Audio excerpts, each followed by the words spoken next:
অকাত নাইকিয়া কেইটা চাই ল নীলাজী। এই নীলাজী কেইটা তহঁতক কৈছো তহঁতৰ অকাত আছে? কেতিয়াবা জীৱনত ইমান মাংস দেখি পাইছ? মোৰ নিজৰ অকালত খাইছো, নিজৰ দমত খাইছো, তহঁতৰ পইচা খাবলৈ যোৱা নাই। 1.5 লাখ টকীয়া মোবাইল। ইয়াৰ ভিডিঅ' চাই এটা কথাই বুজা যায় যে অসমৰ সকলোতকৈ অকাত থকা মানুহজনৰ নাম হৈছে অসমৰ ডেকা, আৰু অসমৰ সকলোতকৈ বেছি গালি খোৱা মানুহজনৰ নাম হৈছে অসমৰ ডেকা। ফেচবুকত ইয়াক বহুত গালি দিছে, বহুত কমেণ্ট কৰিছে। তাৰ পৰা মই স্পেচিয়েল কমেণ্ট কেইটা তুলি আনিছো। ইয়াৰ ভিডিঅ' চাই ৰিয়ান কাশ্যপে কমেণ্ট কৰিছে যে ইমান অকাত আছে যদি এজন মনোৰোগ বিশেষজ্ঞক লগ কৰি তোমাৰ অকাত নামৰ বেমাৰটোৰ চিকিৎসা কৰি ঠিক হৈ দেখুওৱা, তেতিয়া মানিম।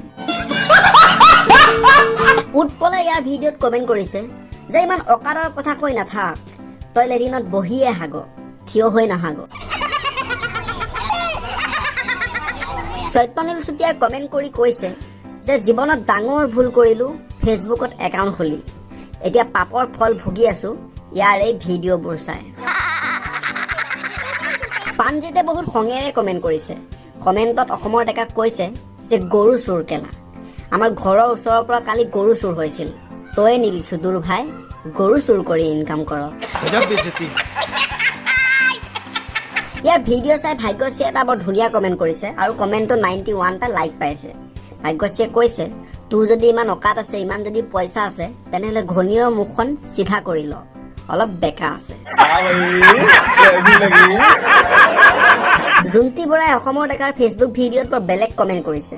কমেণ্টত কৈছে যে তোক মাৰে বাপেৰে কোনটো ফুটাৰে জন্ম দিলে সিহঁতেহে সঠিককে ক'ব পাৰিব। ই প্ৰতিটো ভিডিঅ'তে ইমান অকাদৰ কথা কৈ থাকে যেতিয়া পৰাগে এটা ভোট জলকীয়াৰ ফটো দি পেলাই কমেণ্ট কৰিছে যে যদি সহ্য কৰা ক্ষমতা আছে এইটো ঘঁহি লোৱা।